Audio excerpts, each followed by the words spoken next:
Maybe I'm a pilot, maybe I'm not. Who knows? Who cares? Let's go. As I began the left turn, I realized I couldn't make it back, and it would have eliminated all the other options. Returning to LaGuardia would have been a mistake. Okay, well, let's get into how you calculated all those parameters. There was no time for calculating. I had to rely on my experience of managing the altitude and speed of thousands of flights over 4 decades. You're saying you didn't do any... I eyeballed it. You eyeballed it. Yes. Yes, yes, yes, yes.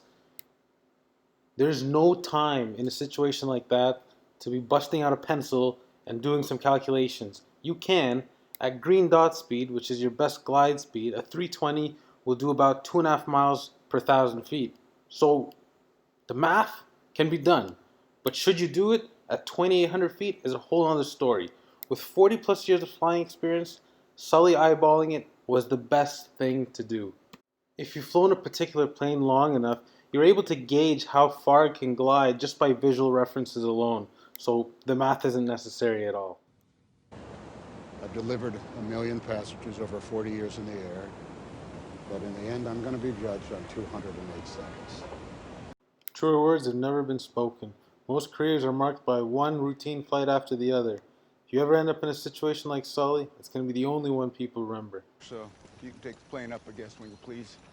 Still $6 an hour. Maybe 40 years ago, but now $6 an hour is not getting you a plane. Consider it lesson time. Pilot never stops acquiring knowledge. You'll make mistakes. Everyone does. Just learn from them. Yes, sir.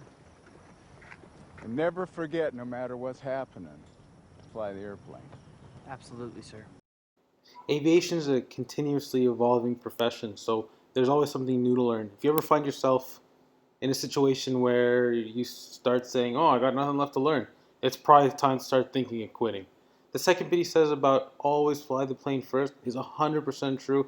Every pilot, probably from day one, is taught aviate, navigate, communicate in that order. Flying the airplane, aviating takes precedence over any other thing. And you'll notice that in the way Sully handles the dual engine failure. Look, I just finished training on the A320, and I can tell you the only reason the plane operated as well as it did, that the aircraft could land anywhere, is because Captain Sullenberger turned on the auxiliary power unit. He was simply following the QRH. No, he wasn't. He wasn't following proper procedure at all, and I know because I had a QRH in my hands. He switched on the APU immediately after engine rollback. According to Airbus, that's the 15th thing on the list to do. 15th. If he had followed the damn rules, we'd all be dead. Yeah, yes and no. The QRH procedure is for this particular situation is relatively long. It's not the longest one, but it's also not the simplest one, and it's actually designed to be done at a high altitude. So to say that Sully was, breaking the rules, yeah, sure, he wasn't going by the procedure because the procedure in its entirety wasn't really applicable to the situation he was in. The bit about the APU being the 15th item on the QRH procedure, I think is a bit of Hollywood drama. If I remember correctly, it's actually the third item. It's quite important, so it'll be one of the first things you do because it will help generate electrical power, it will help pressurize the aircraft, and it'll help restart the engines. Thank you. Be careful up there. Too cold today. Too much cold. When are you going to come fly with me, huh? When US Air starts flights to Hyderabad. I will talk to the chairman, see what we can work out. I'm pretty sure I've had this exact conversation before. And it's funny because as you go to many different airports and you revisit them, you start to see familiar faces and build little friendships like you see here. Good afternoon. Captain. Now, the captain generally won't walk to the plane by themselves. Usually the crew will have briefed the flight in a crew room somewhere in the airport and then walk to the plane together. But situations like this might occur if you have to pull a flight crew member from one flight to cover another flight. It happens, but it's not so common. Takeoff minimum fuel quantity verified. 19,000 pounds required. We got 21.8 on board. 19,000 pounds required, 21.8 on board. So generally you'll probably check the fuel balance and quantity twice, once right after fueling and another time right before takeoff. There's a minimum amount you're legally allowed to take off with, And in this case, they're both checking independently, saying it out loud so they can cross-check with each other. Cactus 1549, runway 4, clear for takeoff. Cactus 1549, clear for takeoff.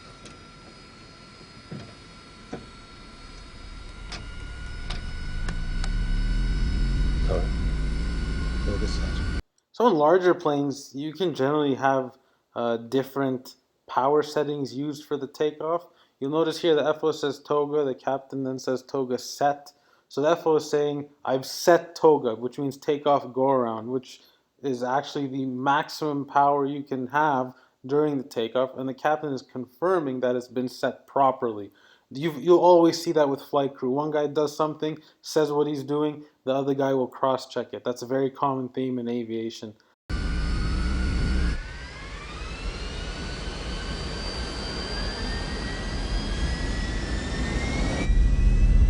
If you listen carefully, you might have noticed that the engine spooled up to a certain level, stabilized, and then spooled up further to the final setting used for the takeoff.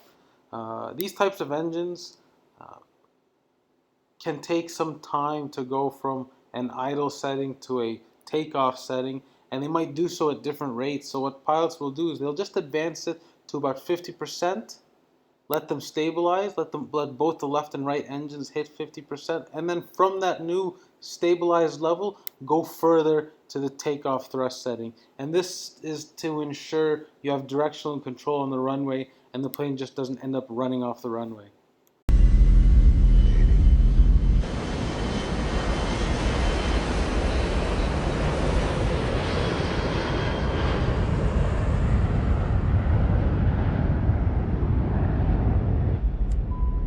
Positive rate. Gear up, please. And give up.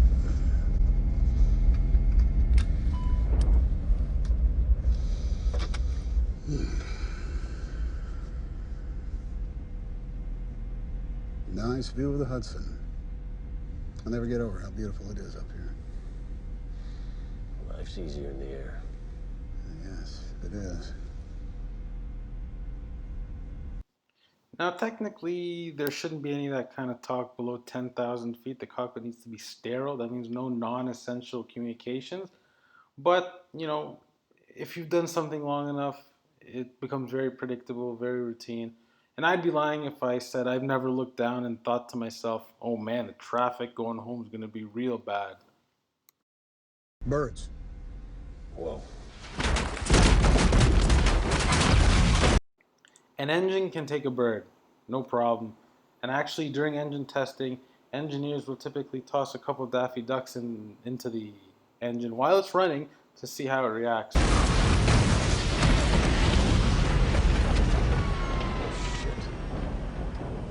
yeah.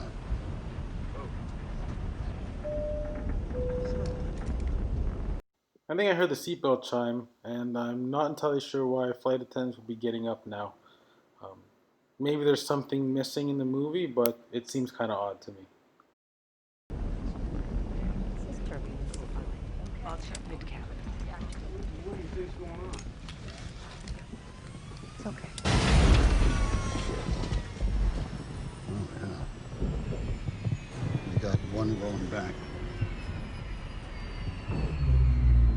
We got both of them rolling back. When he says we got one rolling back, that means one of the engines failing. And then while he's looking at the engine instruments, he notices the others start failing. So he says, we got both rolling back. Now, just a side note, rolling back is kind of, aviation slang. In this situation, English is the first language for both crew members, so it's really not a big deal. But if you start flying in more multinational companies or in countries where English is not the first language, and you start using non-standard English, you can find yourselves in some kind of interesting situations.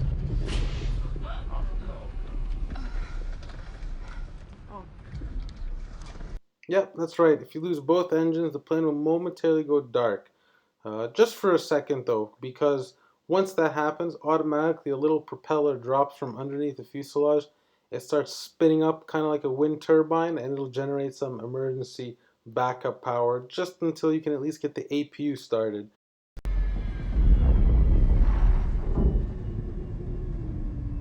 We've Ignition start. So what the captain is doing right now is trying to restart the engine immediately before anything else. I'm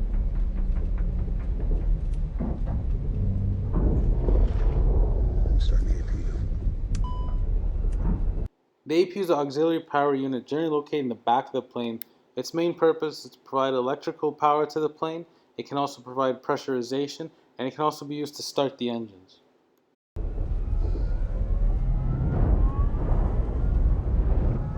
My aircraft. Your aircraft.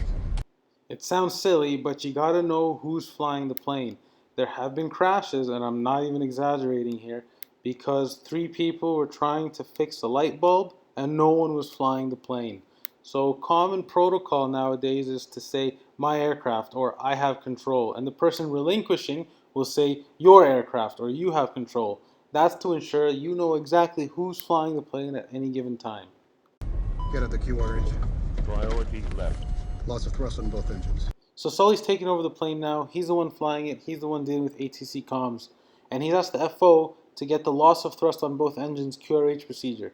QRH is a quick reference handbook, and it's a list of procedures to follow in the event of an abnormal situation. Pilots are not expected to have everything memorized, and that's why you have this handbook readily available in the cockpit. Mayday, mayday, mayday. This is Cactus 1549. Hit birds. We've lost thrust on both engines. We are turning back towards LaGuardia. Mayday, mayday, mayday is a distress call that'll alert ATC to the situation and give Sully their undivided attention. Okay, you need to return to LaGuardia. Turn left heading 220. 220. Which engine did you lose? Both engines.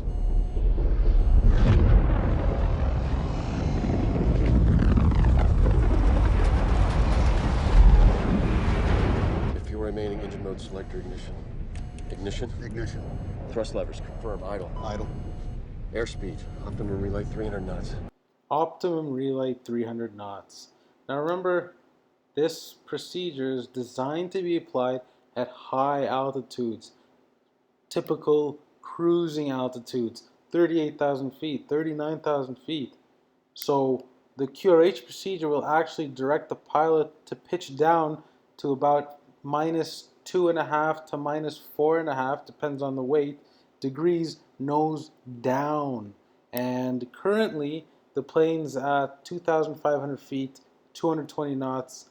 You are going to hit the ground before you even come close to 300. Sully knows this, and he's not even going to try to hit that relight speed. We don't have that. No, we don't. Cactus 1549, if we can get it for you, do you want to try to land runway 13? We are unable. We may end up in the Hudson. Emergency electrical power. Emergency generator not online. Online. ATC notified Squawk 7700. So all aircraft like this are equipped with a transponder, which allows ATC to uniquely identify any aircraft in the air. When he says Squawk transponder code 7700, it literally means set the code to 7700, which is the code for an emergency. There are other codes which can be used as well in the event of a hijacking or a lost communication situation. In other words, if the radios are broken. Distress message transmit. We did that. Cactus 1549, it's going to be left traffic, runway 31. Unable. An example of good communication: crisp, clear, concise, and correct. Okay, what do you need to land? Wind shear. Back one off, then on. So the FAC is the flight augmentation computer. So by resetting it off and on, this reset enables the recovery of certain speeds displayed on the flight instruments, and also recovers the rudder trim.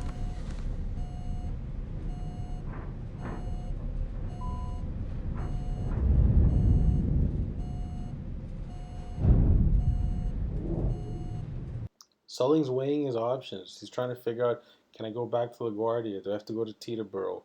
Do I land in the river? He's weighing his options, and he's trying to figure out what the best course of action is right now. And he doesn't have a lot of time to do it. Been 10 seconds, Captain. Come on. Talk to me. It's been 10 seconds, Captain. Come on, talk to me. ATC knows the crew is in a very difficult situation, and he doesn't want to bother them with unnecessary transmissions, so he's waiting for the crew to talk to him, but he can't wait too long.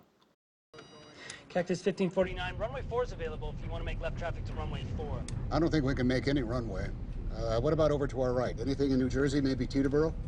Okay, yeah, off your right side is Teterboro Airport. LaGuardia departure, got emergency inbound. This is Teterboro Tower, go ahead. Cactus 1549 over the GW Bridge. Needs to go to the airport right now. Check, does he need assistance? Yes, bird strike. Can I get him in for runway 1?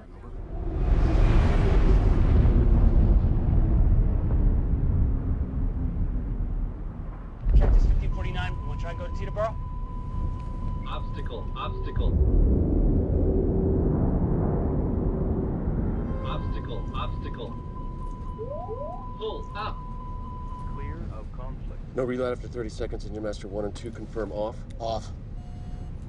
Wait 30 seconds. Too low, terrain. Too low, terrain. Too low, terrain. Too low, terrain.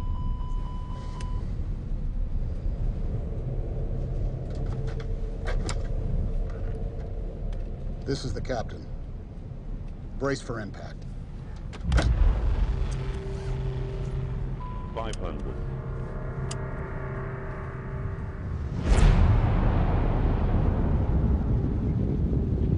Cactus 1549, turn right 280. You can land runway 1 Teterboro. We can make it. Okay, which runway would you like at Teterboro? Go ahead, try number 1. Number 1. Sully's made the decision to land in the river. He's ignoring ATC because at this point they're irrelevant. He's flying the plane. He's commanded the FO to attempt to restart number 1, and you can actually hear the flight attendants in the back shouting their commands and preparing the cabin for the eventual ditching. No relay. We're going to end up in the Hudson. Too low, terrain. I'm sorry, say again, Cactus? Too low, terrain. Too low, terrain.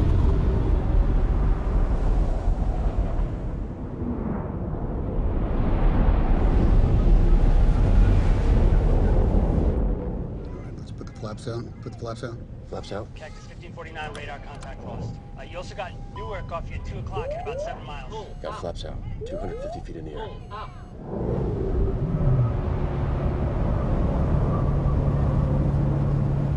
170 knots.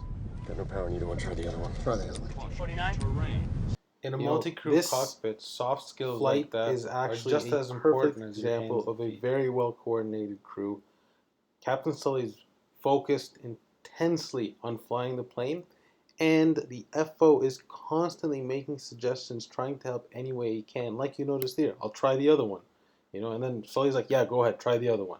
That's good crew coordination. That's good CRM, crew resource management.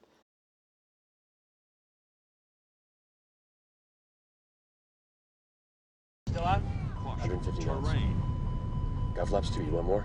No, let's do it. You got Instead of Again, more, I I would would love love to to see see Sully, Sully, the the first first officer, asking just for for more suggestions. You want more Which flaps? point that That's was never like, no, wrong, I got too. nothing. Because that's We've done all we exactly what can. the QRH Let's just land the plane. asks you to do.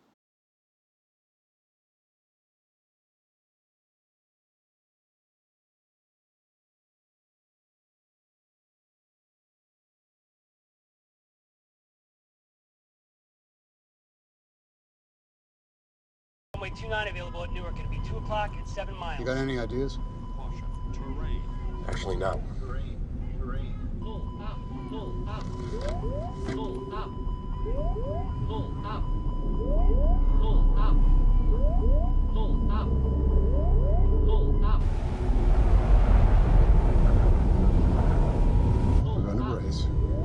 Pull up. Pull up.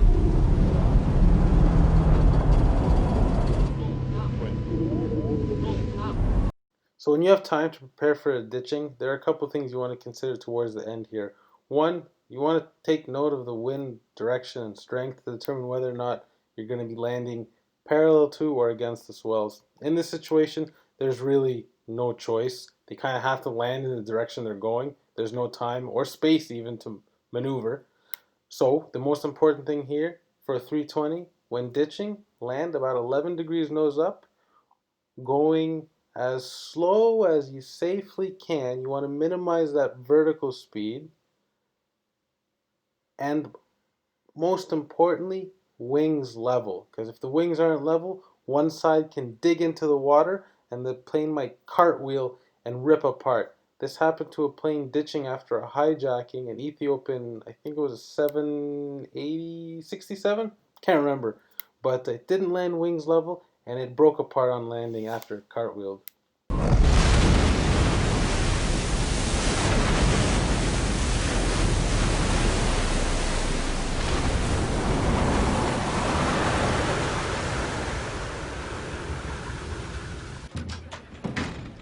Evacuate.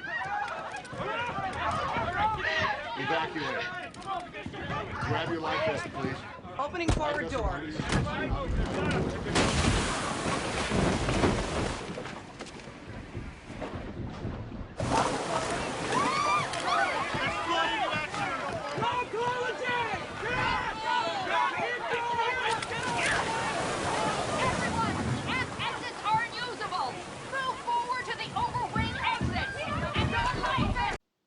So during the evacuation, every crew member assigned to any station has a particular set of duties they need to perform.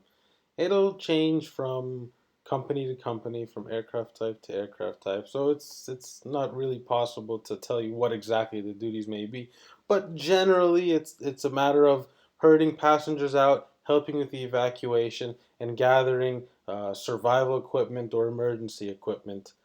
Also, you may have noticed the flight attendant mentioned the rear doors were unusable. No problem. That's no big deal because the planes are certified to be completely evacuated within 90 seconds using only half the doors.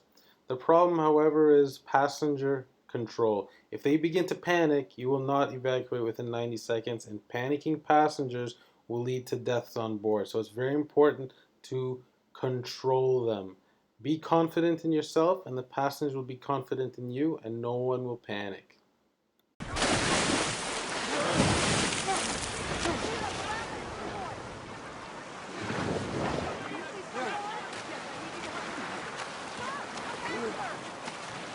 You might survive the landing, but you also have to consider surviving after the landing.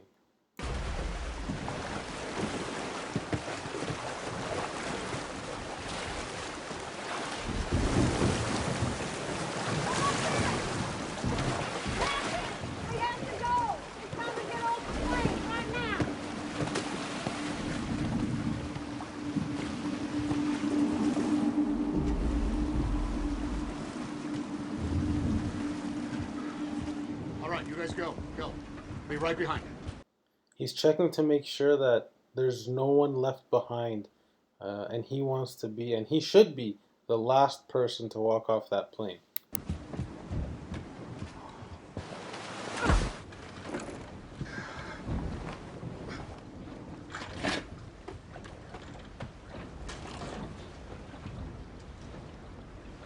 Sully, we gotta go. So a lot of people might be asking, why is he going back for his jacket? There's got to be more important things than to look good walking out. It's not a matter of looking good. People in these kinds of situations need to know who's in charge. They need a figurehead. And in fact, the company I work for, we don't normally wear hats, but we have a hat in the cockpit.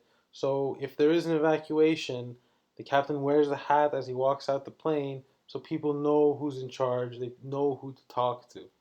And that binder he's carrying is the journey log. It's essentially it tells you the history of the plane, maintenance issues it's had in the past. It's something generally the captain will also carry off the plane as well. So overall, the flying bits were actually pretty well done, pretty realistic for the most part. I noticed a few inconsistencies here and there, but nothing to really take you out of the movie. The NTSB investigation, though, was super cringy and super unrealistic, and I'm not even going to waste my time talking about the simulations in the movie because those were also pretty poorly represented. But Flying Bit, really good. See you guys next time.